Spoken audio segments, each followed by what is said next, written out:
Suatu perbuatan dianggap baik apabila tujuannya baik, dilakukan dengan cara yang baik, disertai dilakukan pada waktu, tempat, dan situasi yang sesuai. Assalamualaikum warahmatullahi wabarakatuh, salam sejahtera untuk kita semua. Perkenalkan, nama saya Ana Karenina, dalam hal ini berada pada posisi pro, dengan mosi pemerintah mewacanakan pembukaan data pasien COVID-19. Pemerintah menurut KBBI merupakan sekelompok orang yang secara bersama-sama memikul tanggung jawab terbatas untuk menggunakan kekuasaan. Sedangkan data pasien COVID-19 mencakup identitas pribadi, kontak tracking, status kesehatan singkat, riwayat penyakit, serta kronologis yang relevan terhadap penelusuran penularan. Di tengah ketidakpastian keadaan pandemi, informasi dan data menjadi kebutuhan yang mendesak.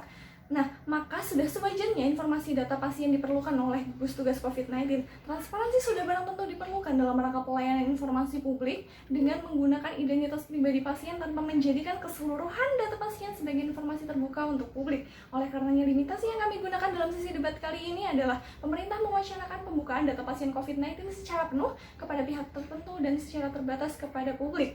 Nah, pada kondisi pandemi di mana keadaan penuh ketidakpastian dan ketidakstabilan, pembagian data berkala menjadi krusial dan mendesak bagi masyarakat. Maka pembukaan data pasien COVID-19 dapat menjadi solusi untuk menenangkan kepanikan, memulihkan kepercayaan publik, serta mendorong bantuan masyarakat dalam krisis yang terjadi, sehingga dapat melahirkan respon yang tepat guna. Dalam Peraturan Perlindungan Kesehatan tahun 2010 dijelaskan bahwa tugas menjaga rahasia medis boleh dikesampingkan oleh praktisi medis dalam notifikasi penyakit menular tertentu dan kontaminasi tertentu demi kewajiban pengendalian pandemi. Selain itu, menurut peraturan perundang-undangan diantaranya pasal 57 ayat 1 Undang-Undang Nomor 36 tahun 2009 tentang kesehatan menyebutkan bahwa setiap orang berhak atas rahasia kondisi kesehatan pribadinya dan yang telah dikemukakan kepada penyelenggara pelayanan kesehatan. Namun pada ayat 2 dijelaskan bahwa kerahasiaan tersebut dapat dikecualikan, salah satunya demi kepentingan masyarakat. Artinya dalam rangka mewujudkan kepentingan orang yang lebih banyak, data pasien diperkenankan untuk tidak dirahasiakan sepenuhnya. Ketua KPI menerangkan bahwa daerah-daerah yang ditinggali pasien perlu untuk diketahui publik, mengingat bahwa penyampaian informasi yang akurat menjadi pintu masuk awal yang sangat penting untuk menahan laju persebaran pandemi. Dengan diungkapkannya data pasien COVID-19, masyarakat dapat lebih menjaga diri mereka atau setidaknya meminimalisir potensi penyebaran virus tersebut. Dengan demikian, maka deteksi dini dan pengurangan persebaran dapat dioptimalkan. Namun pembukaan rahasia medis yang dikumpulkan pada kondisi pandemi tanpa persetujuan pasien menurut WHO harus memastikan perlindungan yang cukup terhadap berbagai risiko.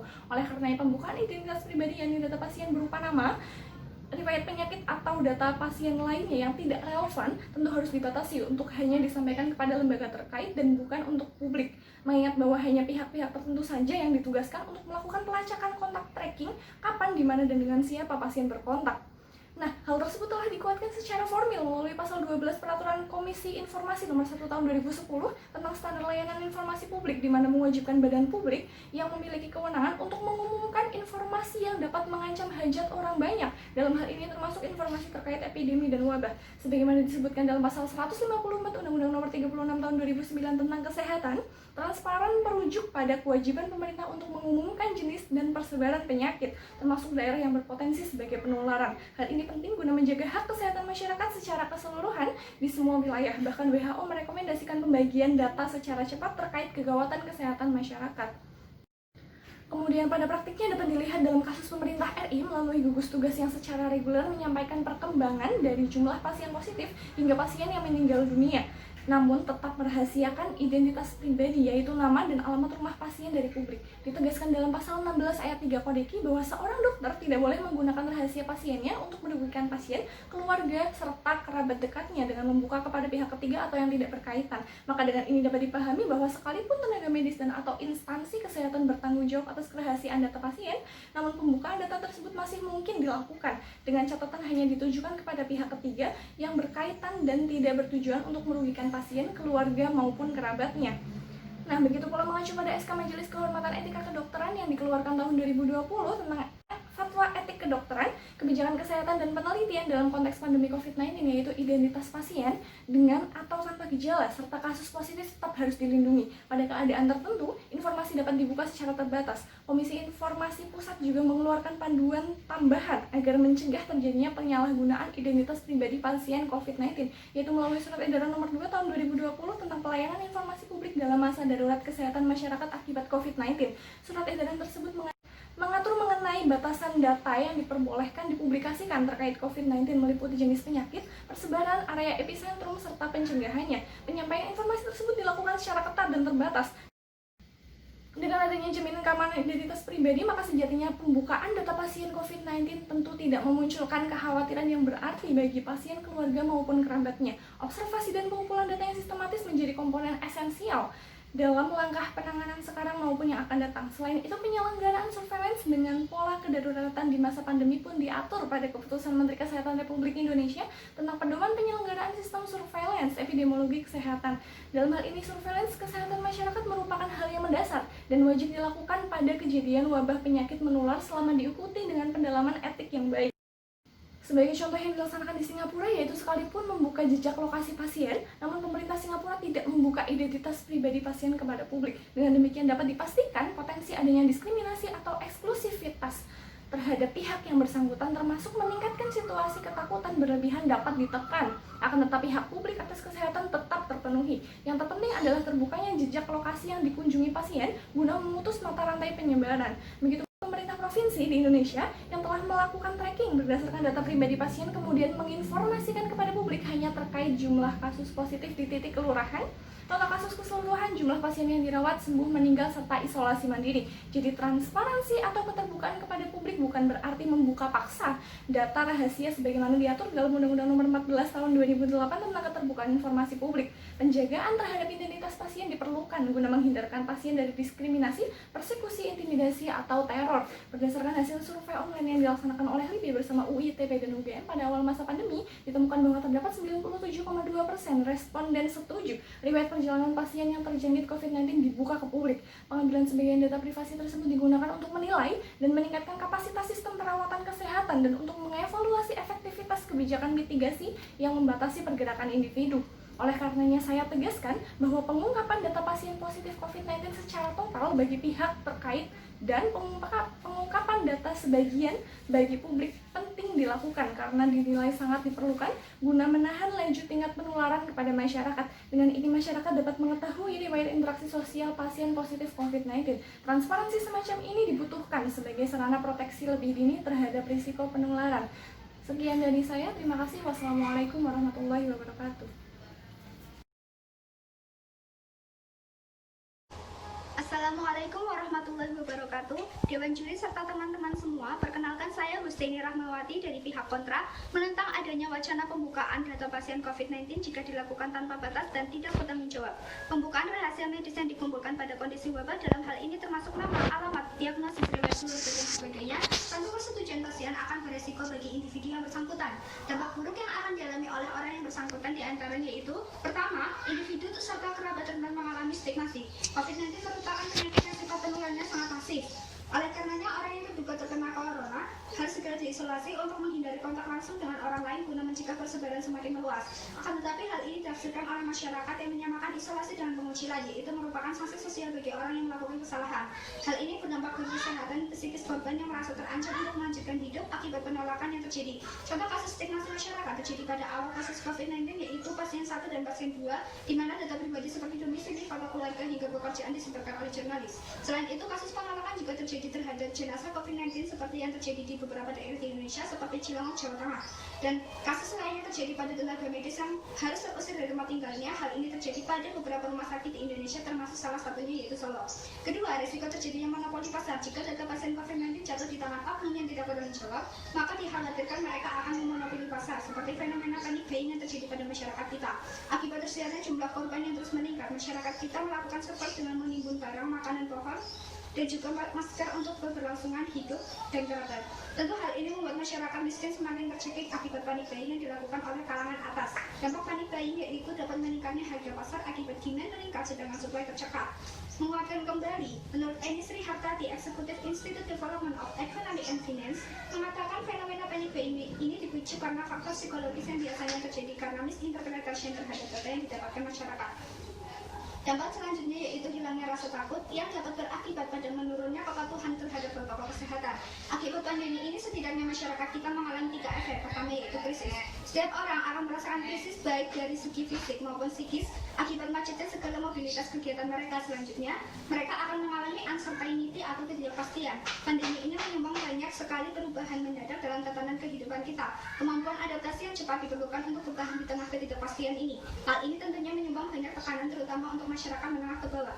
Dr. Tirta menjelaskan bahwa sekarang masyarakat kita lebih takut mati kelaparan daripada terkena COVID. Hal ini berlanjut pada efek selanjutnya yaitu loss of control. Baik pemerintah maupun tenaga medis tidak bisa mengontrol masyarakat yang sudah mengabaikan bahaya COVID karena tetap nekat bekerja demi memenuhi kebutuhan hidupnya sehari-hari. Jika bisa diibaratkan, COVID-19 seperti buah semalakama bagi kita. Jika berdiam diri di rumah selama dari COVID, tetapi keluarga kelaparan, atau kita pergi bekerja selama dari kelaparan, tetapi risiko terkena COVID mengancam. Dampak terburuk yang sedang saat ini kita alami adalah menurunnya rasa kepercayaan karena meningkatnya hoax serta asumsi keliru dari masyarakat. Pada tanggal 1 Oktober 2020, Kepala Kantor Staf Khusus Kepresidenan yaitu Bapak Muldoko menyindir tenaga medis agar tidak meng-COVID-kan semua orang yang meninggal di rumah sakit pada saat pertemuannya dengan Gubernur Jawa Tengah. Hal ini karena dipicu kecurigaan publik terutama keluarga korban yang merasa ditipu rumah sakit karena telah menguburkan jenazah berdasarkan protokol COVID padahal hasil tesnya mengatakan negatif. Hal ini banyak terjadi hampir di seluruh penjuru di Indonesia, salah satunya yaitu di Riau. Tepatnya kasus ini menimpa keluarga Sultarti atas almarhumah ibunya dengan inisial W yang mengalami kasus peng-COVID-an setelah hasil tes PCR menunjukkan negatif. Setelah dilakukan mediasi, Wakil Direktur Rumah Sakit Ibnu Sina Dr. Rifa menjelaskan bahwa sesuai regulasi Kemenkes, ada tahapan terlebih sebelum memberikan status pasien positif. Sedangkan ada banyak pasien suspek corona yang meninggal sebelum hasil tes akhir keluar yaitu PCR. Sesuai standar yang ditetapkan WHO, semua suspek terduga corona yang meninggal sebelum hasil tes akhir keluar tetap dimakamkan dengan protokol COVID-19. Menurut Dr. Nazar, Kabiro Hukum Pembelaan Ikatan Dokter Indonesia, tercipta dari relawan COVID-19, serta Dani Amrul dan staf khusus ahli KSP menyatakan bahwa apa yang dilakukan pihak Rumah Sakit Ibnu Sina sudah sesuai pedoman pengendalian dan pencegahan COVID-19 yang diatur oleh Keputusan Kementerian Kesehatan Nomor 01.07 Tahun 2020. Akar pembahasan dari kasus ini sebenarnya dikarenakan namanya pemeriksaan tes COVID-19 serta data pasien COVID-19 yang masih dalam tahap perbaikan. Oleh karenanya, sampai didapatkan data yang real time antara pusat dengan daerah, jumlah korban COVID-19 tidak lagi disiarkan oleh Satuan Tugas Penanganan COVID. Dari sini dapat kita tangkap bahwasanya sudah terjadi kesalahpahaman yang menurunkan kredibilitas tenaga medis sebagai profesi yang memiliki kode etik. Dalam tenaga medis terdapat kode etik kedokteran di Indonesia tahun 2012 pasal 16 yang menyatakan setiap dokter wajib merahasiakan segala sesuatu yang diketahuinya tentang seorang pasien bahkan juga setelah pasien itu meninggal dunia, yang selaras dengan UU Nomor 29 Tahun 2004 tentang praktek kedokteran pasal 48 ayat 1. Dewan Juri yang terhormat, peraturan tersebut dibuat bukan tanpa alasan, melainkan untuk memenuhi rasa aman pasien serta memenuhi etika keprofesian yang patutnya bisa dipercaya. Berdasarkan Kompasiana, pola pikir masyarakat kita itu cenderung instan dan lebih cepat merespon berita negatif. Jika tenaga medis difitnah lalai oleh asumsi keliru masyarakat yang kurang diedukasi tentang kebijakan Kemenkes, bukan hanya jumlah korban yang meningkat, tetapi persatuan bangsa juga terancam. Selanjutnya, apa dampak dari turunnya kredibilitas tenaga medis? Tentu meningkatnya sikap apatis masyarakat. Mereka bisa menolak untuk bekerja sama dengan tenaga medis, terutama dalam tahap tracking. Jika dalam tahap tracking masyarakat dengan jujur, maka dampaknya pandemi ini akan lebih sulit diatasi. Menurut Wahyu Raharjo dari Universitas Gunadarma, meneliti bahwa terlalu banyak data serta hoax yang beredar akan membuat masyarakat kita rentan mengalami sosial media fatigue atau kelelahan sosial media karena besarnya beban kognitif dan kurangnya kemampuan memproses informasi.